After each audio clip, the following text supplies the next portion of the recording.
Howdy doody. Welcome aboard. It is Monday, and once again, it is time to head back to the window with Scott and Scott. I am your host, Scott Steen, lead handicapper at winnersandwhiners.com. And I'm your co-host, Scott Reichel, senior handicapper over winnersandwhiners.com.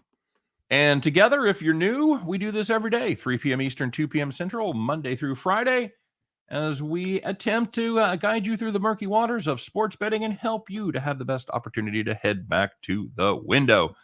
Ryan Page in the house hit an 8-teamer last night with the Packers coming through, covering in the rocking chair. Boom. That's what I'm talking about. 8-teamer to end your weekend. Nicely done, Ryan. T-Train in the hizzy. What's up, Tony? Ninja 13, Antonio Brown for MVP. Hey, speaking of which, don't forget, you know the drill. You got to like and subscribe, or there will be consequences. Today, it's going to be one of the worst, Scott. Like and subscribe. I'm ripping off my fucking shirt and walking away, buddy.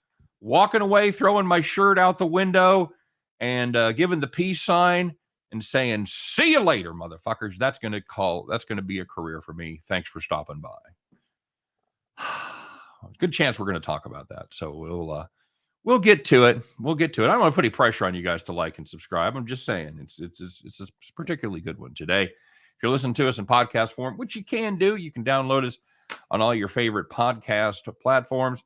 Make sure you rate and review. And even if you're not downloading, just get over there and rate and review. Help a brother out.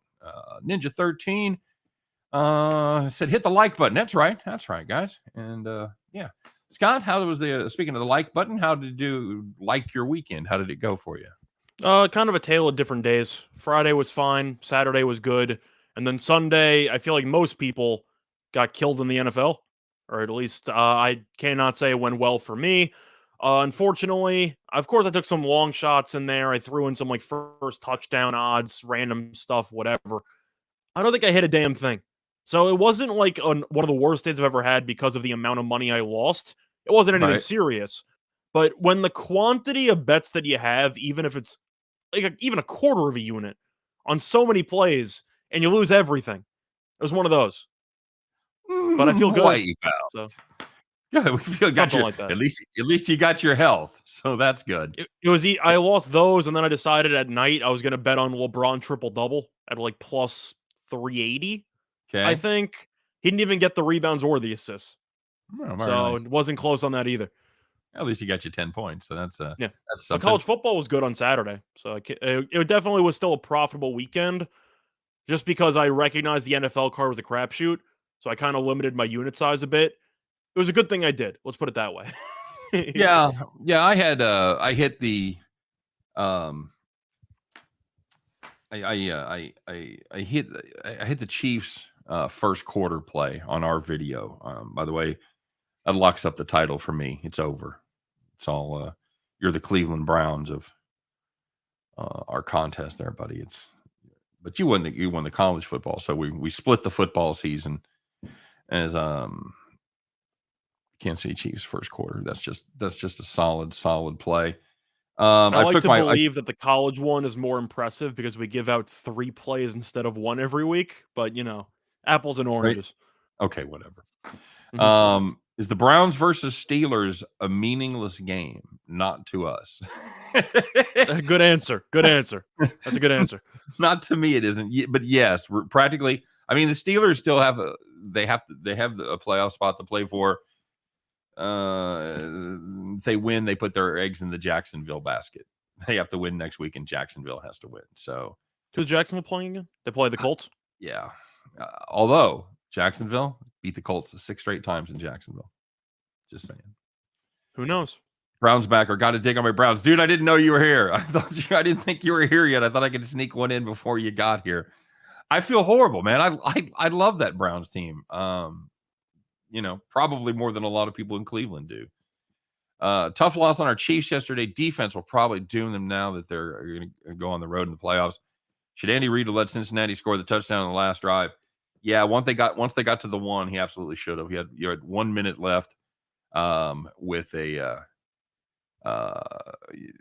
minutes left where they went there at the 1 yard line, first down. Yes, absolutely should have let him score the touchdown at that point.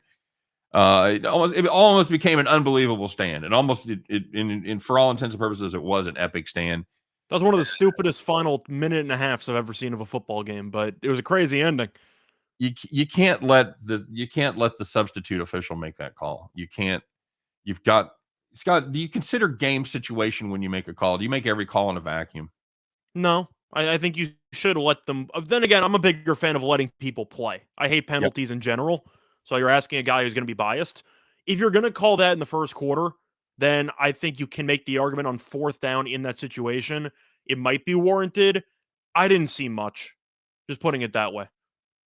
Yeah. Yeah. Brownsbecker says refs smack my head. Yeah, I might have just let him get away with it in principle. If you've had Oh about yeah, 5 no shots question. at the end zone and you can't get in, you can Yeah, you tackle the fucking receiver. I'm not calling you're anything. done. No, no. So yeah, tough loss for the Chiefs. But again, a couple of things you can point to that weren't referee involved. They scored 3 points in the second half after putting up 28 in the first, and they let Cincinnati convert a 3rd and 27 on a ridiculous all-out blitz that left once again man-to-man coverage with Jamar Chase on the go route, and no help over the top with the safety because they're fucking max blitzing cover 0. So just fucking Steve Spagnuolo. When they get home and they get those big sacks and the crowd roars, it's great. But when they complete those touchdown passes or those big, huge first down passes like that, you just want to fucking blow your head off. So, On a Nathan hunch, Sternson, maybe you should shade somebody over the top on Chase. Jesus Maybe. Christ. Just an idea, you know. My friend Hank asked me if he should put $1,000 on the Hornets last night. I said he probably would have had a better chance cashing the Packers first half. He showed me the ticket, 1,000 to collect 2,100 on the money line. He bet the Hornets. Hornets lost by about 38. Not good. Phoenix, good team. Hornets, not great. But yeah, that's rough. Yeah, T-Train, we were talking about that before this show, that the Steelers line has gone from, I got it 41.5 last night. It's all the way up to 43.5. I haven't checked. I didn't know that there was anybody that was questionable that would have mattered that was going to be playing on the offensive side for either team. It's not a matter of offense. It's a matter of both defenses might be missing a couple of pieces. I know Cleveland still has some COVID issues. Some of the main guys are playing, but they're still missing a couple of guys.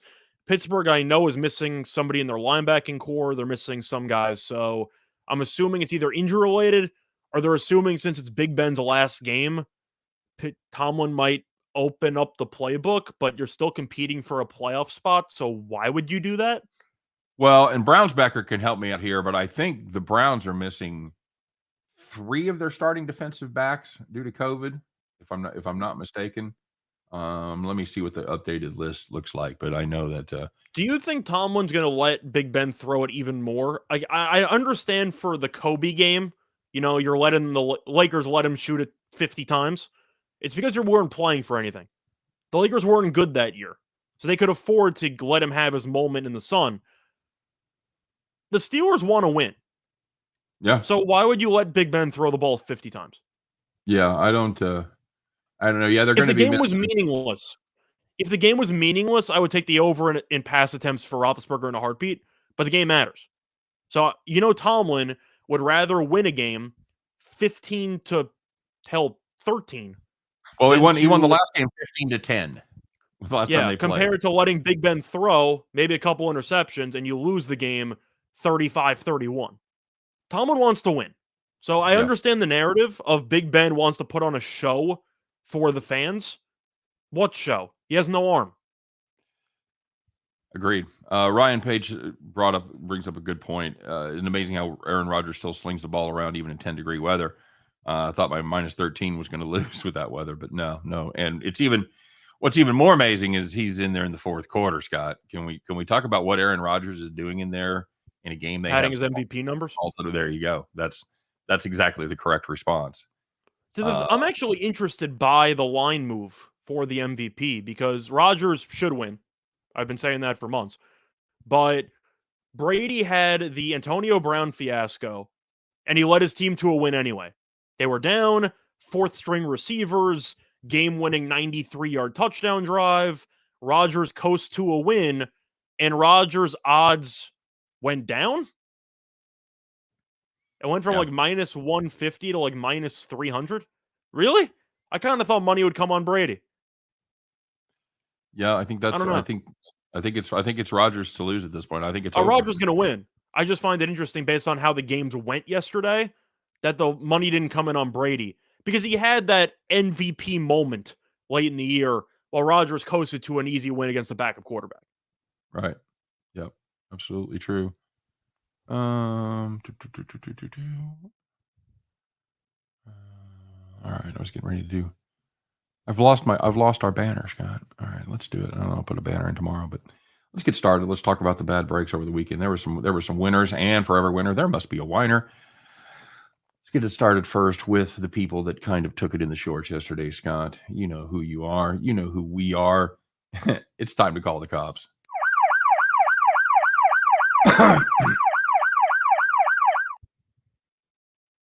All right. If you had Pittsburgh. Nope. What does that load up from the other night? Man, I'm all over the place. I thought I had this all loaded up, but sorry. You want me to do it?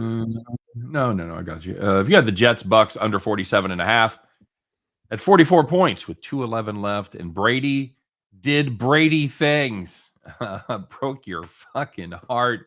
If you're a Jets fan, if you're a fan of the under, you knew it was coming, like watching a car crash in slow motion, and here it comes.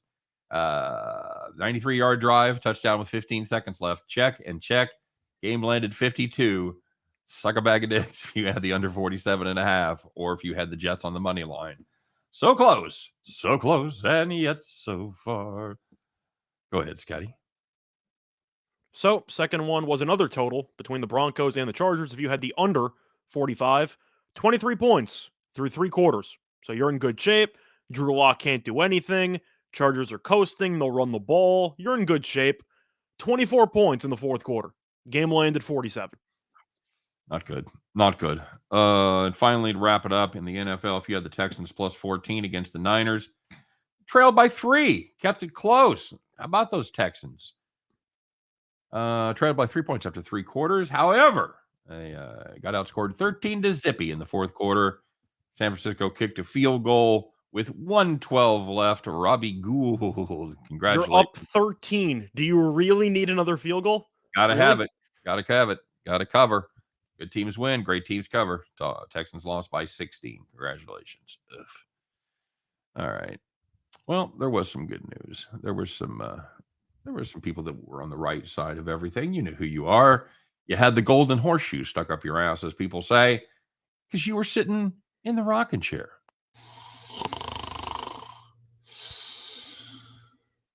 So, first one was on the side. If you had the Titans -3 against the Dolphins, I know I liked that angle from the joint show. They were leading by 14 at the half. And shockingly, Tua couldn't lead the comeback. I can't believe it. Titans won by 31. And if you'd given up on the Patriots ever playing a complete game again, you did it a little bit too early because they were -17 yesterday against the Jaguars. Plus 27. If you took my 4-team 10-point teaser, didn't matter. They led by 25 at halftime. That's when I sensed I might be in trouble with that bet.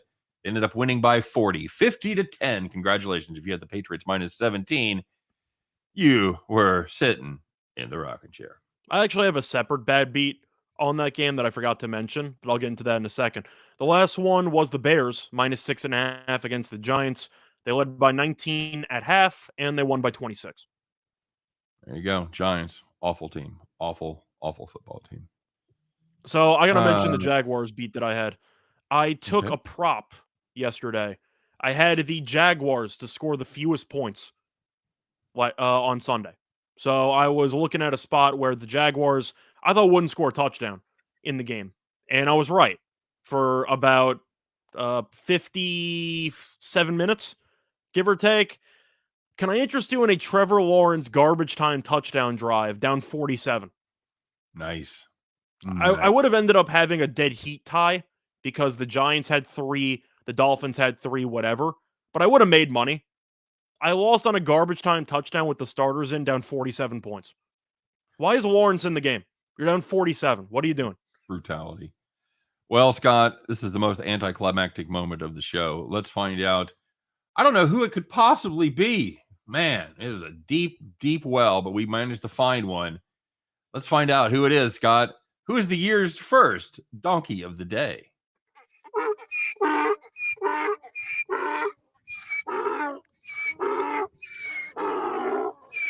I will say, this being the first show of the year, they've set the bar impossibly high for the other 51 and a half weeks. If Scott, we had a who's the donkey of the day like award show where we just gave out the best of the year, Yeah. this would probably win. And this is our first one. I don't know how you're going to beat this. You're the leader in the clubhouse, and you've shot 60. You're Tiger in the Masters. You shot 19 under. Everyone's playing for second at this point. All right. I'll let you do the honors, buddy.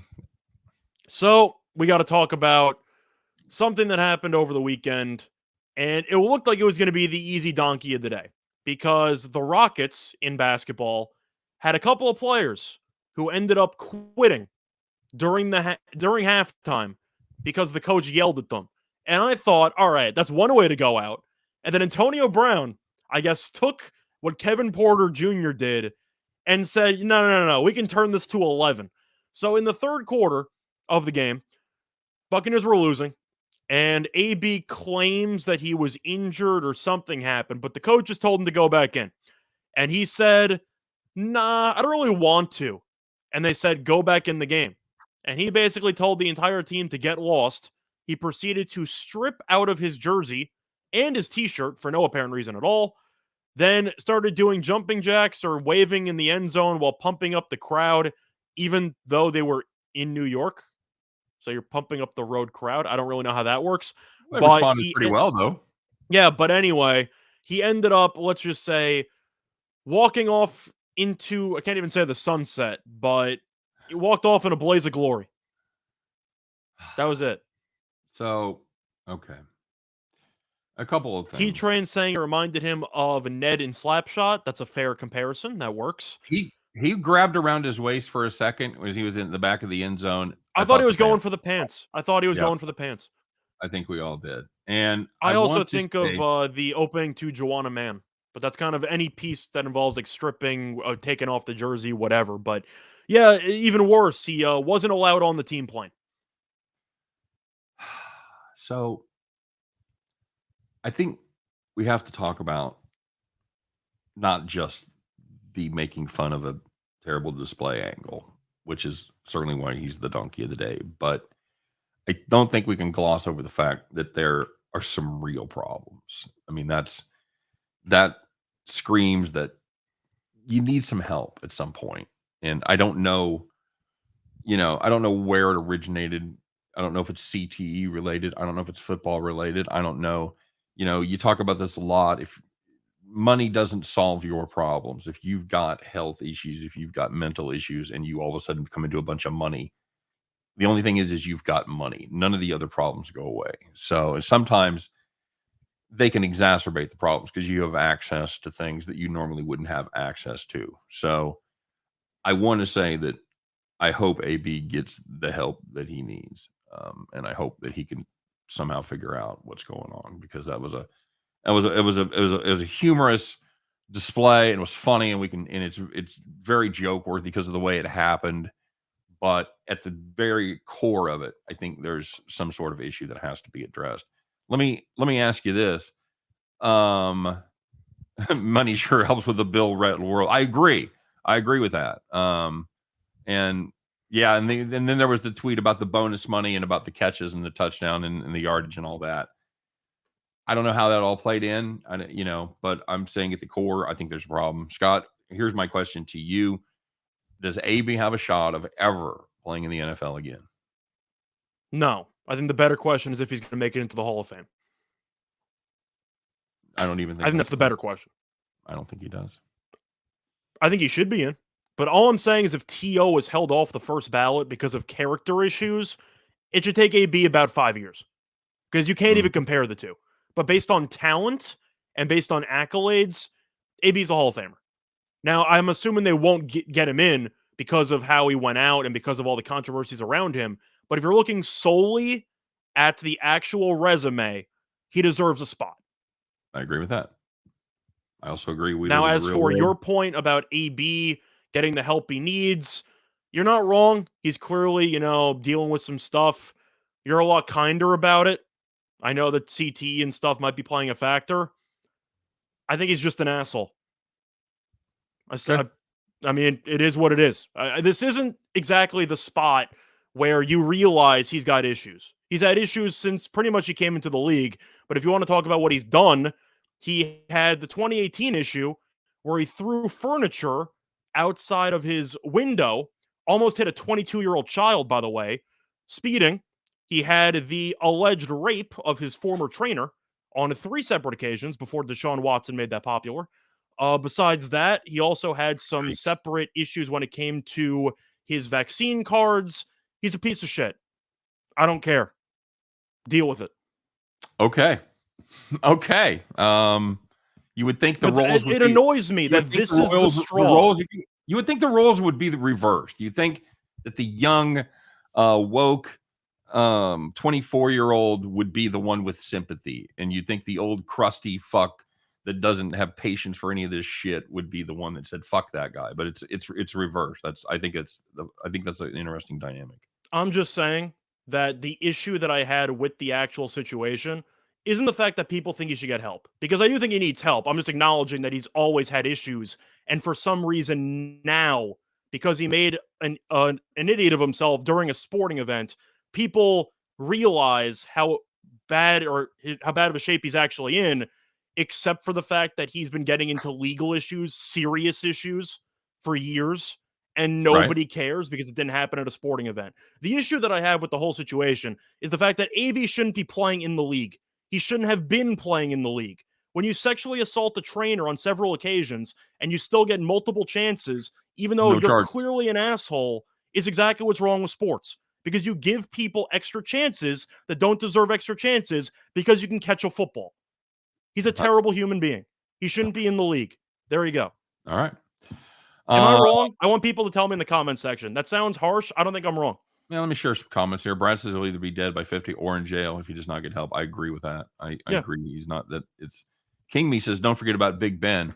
Yeah. I don't think that gets brought up much anymore because it's in the past, but yeah, Ben, definitely questionable character. And I think that was hard to come back from. He was yelling at Brady for throwing more to Gronk and threw a temper tantrum per Bayless this morning. Okay. I don't know. I think my point is people just show so much sympathy towards some athletes. Like, oh my God, we got to help him. He's good at catching footballs. He's so good. And it's like, no, he's just a bad human being. And JC Stone says, Scott Jr. on a rant says there are mentally ill people that are assholes. Where do you draw the line? Yeah, I guess that's kind of a mix of both of our points. I think there's a root cause of all the issues. Until you deal with that, then you have to deal with the consequences. I'm totally behind that. I'm not saying, oh, he's got issues, we have to let him back in. I'm just saying there's a root cause. You just don't go, that guy's an asshole, because there's a reason he's had that kind of behavior. I get it. I'm just saying he's had issues for so long that I feel like the fact that he had a blaze of glory moment and now people think he needs help is exactly what's wrong with sports. Okay, you should have been able, you should pay more attention to the legal issues that athletes have that constantly get swept under the rug. Because there's a lot of really crappy individuals playing sports that are glorified despite behaving like children outside of the actual playing field. And it all comes down to video. If that was just a story about Ray Rice without the video attached, he'd have done his 8 games and been back in the league. It's because the video was so horrific. It's the same thing with Kareem Hunt. Kareem Hunt would have never been cut from the Chiefs if the video didn't exist of him taking the kick in the head of the chick on the floor. It's all about, and that's, there was no video of Roethlisberger. There's no video of AB and his trainer. So those guys get passes. But if there's video, it's over. I see Zach asking me if Ray Lewis gets in because of the murder angle. Of course he's getting in. Yep. The thing is, even if AB didn't have this moment where he completely abandoned his team and whatever, he would clearly get in because of his accolades, even though his off-the-field issues are concerning. Lawrence Taylor is a Hall of Famer. He's also a registered sex offender, but he's a Hall of Famer because he was really good at football. Ray Lewis is clearly a Hall of Famer. He's one of the best linebackers of all time. You just have to keep in mind that even though he's an all-time great player, there is some baggage there, and I maybe wouldn't want to get into an argument with him. That's all I'm saying. Found not guilty. That's what I'll say in defense of Ray Lewis. No matter that's why he's guaranteed to get in. But I'm saying you could even find guilty parties who are in the Hall of Fame who are awful human beings just because they were good at sports. Ty Cobb is known for being an extreme asshole, but he's one of the best hitters of all time, so he's easily in the Baseball Hall of Fame. Yep. Roland G said then you had tight end now in prison. I got bad news, Roland. He's no longer in prison. Aaron Hernandez committed suicide in prison. So, yeah, that was a fantastic documentary on Netflix, by the way. If you haven't seen it, it's very good. But anyway, that was my rant. I'm kind of surprised that we went on different angles there, as you said before. But somebody has to say it.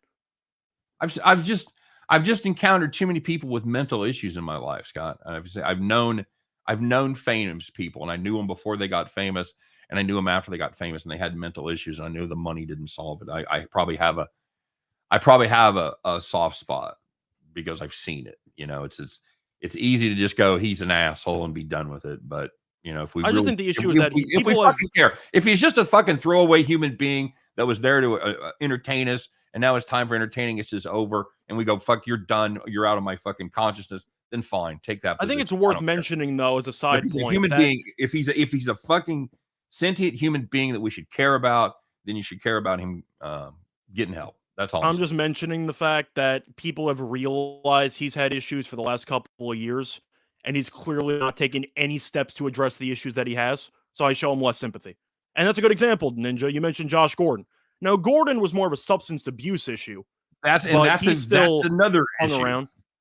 Yeah, like he hung around. I'm thinking more like Greg Hardy.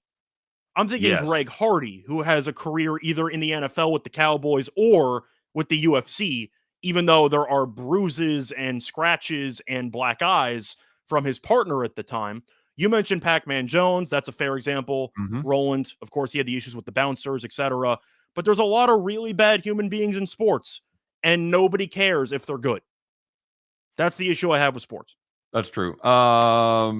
Somebody said, Brad said, about famous people, I can't tease us. No, I'm not gonna drop names of people that had mental issues that are now famous. But it's comics. It's comics. It's comic actors. It's guys that I worked with over my career being on the road. Guys that I call friends and still communicate with some of them. But no, I'm not gonna. No, I'm not gonna do that. Nor would I want anybody to talk about fucking the multitude of mental issues I have. So you guys get to see them on display every day. So, all right. No, we'll go to your corners. No, we're not. No, it's fun. We're not we're just having a discussion here, you know? Yeah. We're just bringing out different aspects of it. Okay. So let's lighten it up a little bit, Scott, because there were some drinking odds makers yesterday, and we could have chosen many off of this, but let's find out the one that we fucking identified the most. The odds makers, they're absolutely drunk. All right, so it wasn't New England not being favored by 35. that was not the odds makers being drunk.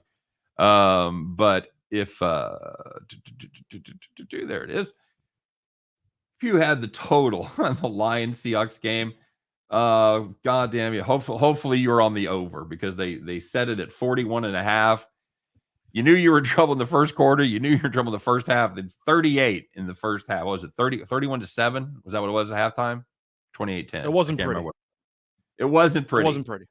Yeah. You didn't get a miracle. You didn't get just the field goal in the second half. You got a shit ton of points, as it ended up on 80, 51-29.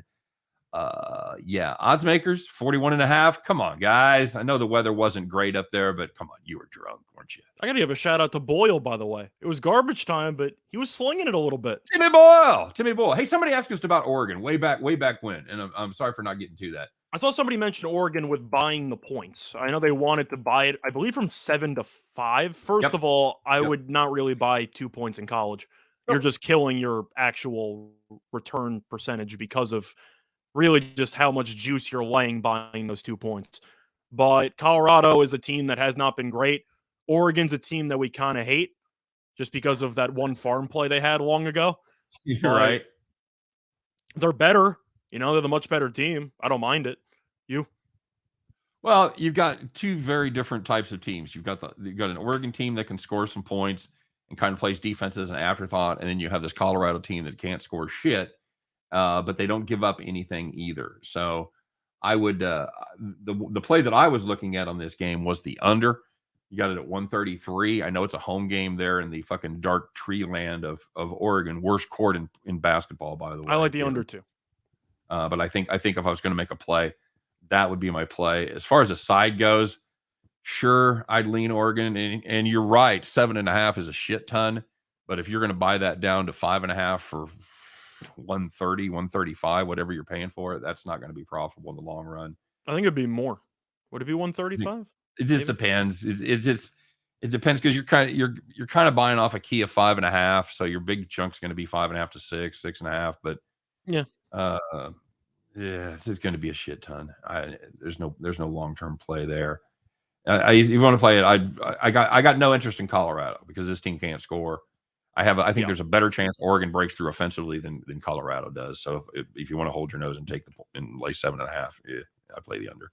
I don't mind a Colorado team total under if you were trying to go for some type of angle there. What are we talking about? T-Train? Did I miss something? If betting is stress, that means that betting with money you don't have, it's time to stop. Time to stop at that point. My favorite betting quote of all time. Somebody asked Lee Trevino about making a big putt in whatever it was, the Masters, U.S. Open, whatever it was. There's T-Train's quote. There you go. What's that? I'm gonna start. Showing off. I was seeing what he was responding to. I'm just saying in general. Okay. I'm gonna start showing more comments. Very good. You can. Oh, yeah, I didn't even know that. That's cool. Did you know the Trevino quote? Asked him. He says, "Is that the biggest putt you ever hit?" So, no, the biggest putt I ever hit was when I had $50 to hole. I had $5 in my pocket. I could be paraphrasing the quote, but that's it. So, yeah, that's that. Yeah. I hate losing with shit. Here's what I've found out. I've found out that I care almost as much as long as because I've always got a gambling fund, and I know you do too, Scott. That money isn't any other money. Like, it's called a 401k. Just kidding. Man, I miss my car. Yeah. But I find that I almost have the same fervor for whatever amount, $50 or $1,000, and I find that odd. It seems to be about the winning more than anything else. Purdue first half and over 140 tonight. I see the words. I see Wisconsin and over in the same sentence. So I got some alarm bells going off right now. But I saw that Zach asked before if Wisconsin should really be this big of a dog to Purdue. Yeah, I think they should. Just because Wisconsin is a team that has had some COVID issues the last couple of weeks. They've been kind of battling, playing a little bit shorthanded. The people being out have been rotated, but they still have not fully had their entire roster for the last couple of weeks. But Wisconsin, the issues are the same, which is the fact that they don't really create much off the dribble. Davis is really good. I think Davis is really good, and Davidson's okay. Besides that, they don't have much. And Purdue, with Williams and with Edey, how's Wisconsin going to grab a rebound? Well, now First is out tonight, so that'll help. Okay. First is out with COVID. I think 12.5 is too tall. You're looking at a Purdue team that's been pretty much overvalued since I bet on them. They've failed to cover 5 of their last 6 since the first week in December. So Wisconsin's 10-2. Give them respect. But you're looking at the last couple of games, and they ended up beating Nicholls State by 3. Davis was out, and then they played Illinois State in the first game in about 2 weeks. They won that game by 4. Some depth guys were out. So I would keep tabs on the injury report to see if Wisconsin has their full roster back. Yep, but the rebounding disparity is so concerning. The rebounding disparity for Wisconsin in this spot is just so concerning because Edey and Williams could both have double-digit rebounds, and it really would not surprise me. And Purdue field goal percentage-wise is shooting 51+% from the floor. Wisconsin is shooting barely above 40. So if you think that Purdue is going to get whatever it wants at the rim and Wisconsin's going to have to grind in order to score, I can see Purdue blowing the game open. But Wisconsin could hit some threes, maybe keep it close. I don't mind Purdue first half. I do think Purdue will get off to a hot start.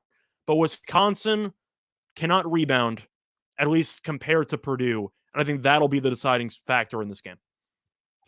Okay. Certainly legit take. JC Stone said the number one reason we all wager is competitive personality. I don't disagree with that. Wisconsin teased up to set plus 17. I don't usually like teasers in college basketball.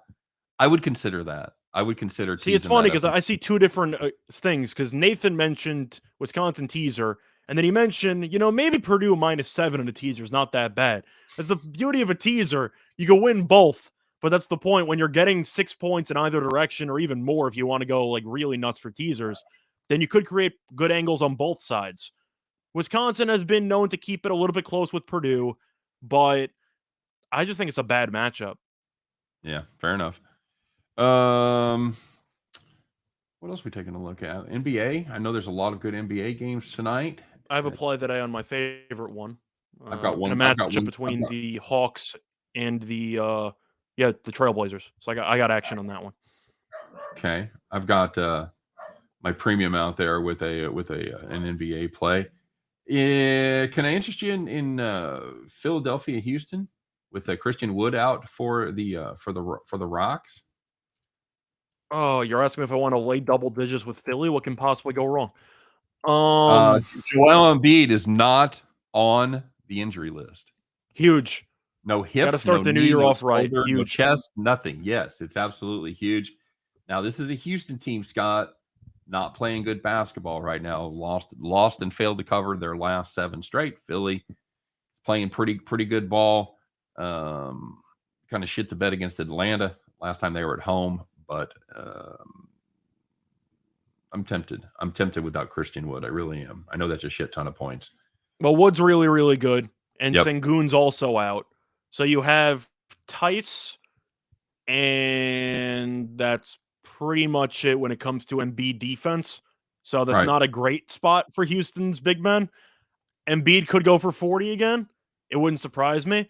I think if you want to go for maybe a boost, a player performance double, you can go for Embiid 30+ points and Philly to win. Probably find that close to even money, maybe a slight plus price. Embiid should have a huge game. I really don't know how Houston's going to guard him, but the Sixers play with their food. So I do think Philly first half makes sense. I think that Houston is a terrible team. I think if you want to look at player props, I think Embiid should do really well. I think Jalen Green's going to have a big game because without Christian Wood in the lineup and without Kevin Porter Jr., Green's going to play a bunch of minutes. He shoots a ton. They're going to be down the entire game, so nobody's going to care how many shots he takes. And he's also really the only guard back there. So I do think Jalen Green, based on volume, should go over his total as well. Okay, very good. Mike Stoker reminding everybody to hit the like button. Yeah, because we always do it at the top of the show when there's like 10 people. So yeah, we want to remind everybody to hit the like and subscribe, of course. IC says Sixers money line, Bulls money line, Hawks money line, 100 for 79 is my play of the day. So roughly minus 125 or so. Okay, all right. See, Roland asking about the Pistons. Pistons getting 17 in the NBA against Milwaukee. Milwaukee, of course, dominates this team all the time, but 16 does seem a bit rich to me. I know that Cade is back. I'm not sure how many minutes he's going to play. Offensively, he's inconsistent, but he is a pretty solid on-ball defender. So I think he can maybe keep Holiday or Middleton somewhat in check. Maybe. Fingers crossed. Detroit's terrible. I mean, we know this, but Milwaukee is a team that also gets up early and tends to take a nap. So I think you might see Milwaukee open up a decent lead, and then Detroit, based on pride against Milwaukee's second stringers, maybe keeps it somewhat close. I'm taking the points. I'm not laying 16 when Detroit gets its best player back. I'm expecting the Pistons to lose this game probably by double digits, but 16's too rich for me. I expect them to lose by 12. Tease it up to 22. Well, you think Milwaukee has a real incentive to keep Giannis in when they're up 20 in the fourth quarter? No, who cares? No, and Middleton's questionable for this one too. So just even more incentive there. Bulls first half, Skeeter playing against a dreadful Orlando team that is going to be still a little short-handed. Scott, no Cole Anthony. Chicago playing very good ball lately. What do you think of that tonight? Well, when you say really good ball, they've been winning games. The issue has been DeRozan's hit a couple buzzer beaters in a row. So they're not winning comfortably. Correct. So that is something to keep in mind. They won 7 straight, but they've only covered 4 of them. So you want to look at the actual margins here. Chicago, of course, is the better team. And we know Orlando is not very talented, especially with all the injuries. Do I want to lay 14 with Chicago here? No, I don't. I think that Chicago is a team that is going to I don't want to say overlook their opponent, but I really don't see 48 minutes of effort all the time from Chicago. This is kind of the spot to me where Orlando is going to potentially have to deal with fatigue, especially in the second half. But I do think that Chicago is going to play with its food a little bit. I think they'll win the game. 14 does seem a bit rich to me, especially for a team that's been struggling to cover lately. So I'm going to take the points. I don't blame you. Lonzo's coming back tonight, but he's been in quarantine, so you don't know about his stamina.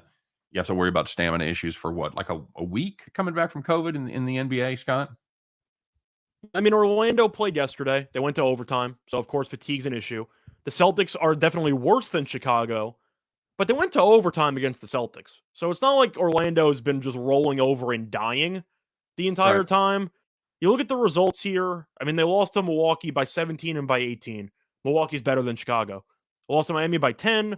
Lost to New Orleans by 6. They're losing games. They're not getting totally buried in all these games. So I'll take the points. And they had a good win at Atlanta as a 7.5-point dog. Somebody asking about the Eagles, Scott. Pretenders or contenders?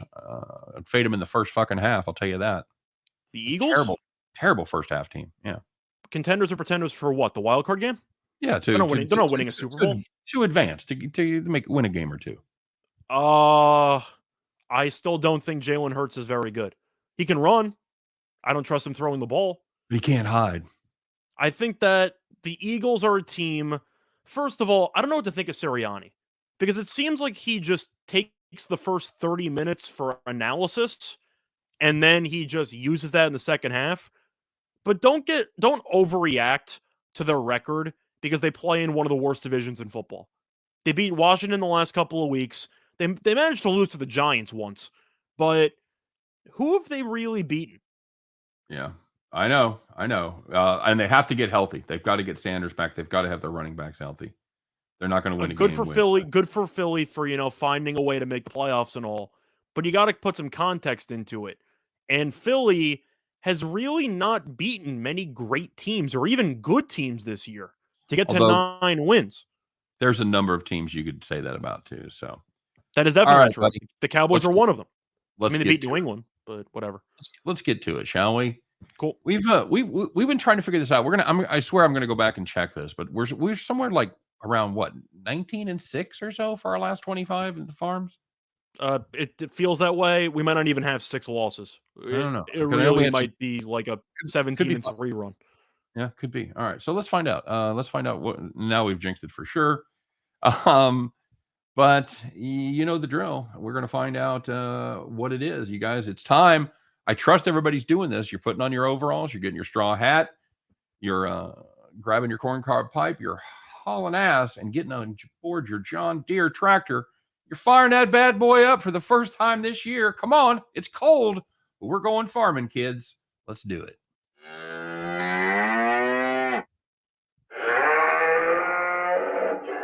Well, Scott, you might be able to tell from my endless bragging about it, but how did our farm play do yesterday? So we ended up having an early line on the under in the Colts-Raiders game, assuming that Carson Wentz was not going to play. And luckily for us, Carson Wentz played, and the game went under because he was awful. Yep, he was dreadful.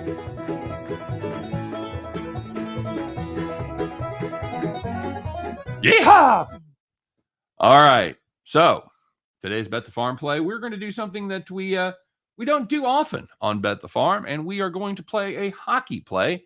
And this is one for all you people that goes, well, they just take the favorites and they didn't take them. We're going to play a dog today, kids. We're going to play the New York Rangers as they go up against the Edmonton Oilers. Oilers, not in good form, kids. They have lost 9 of their last 11 games, and they have lost 4 straight on the highway. Rangers playing very good hockey right now, especially in the Garden, as they are 9-3 in their last 12 home games. Really not much to like about this Edmonton team outside of their 2 superstars and their power play. So if we can keep the Rangers from sitting in the penalty box, like our chances tonight, we're going to grab them at plus 110.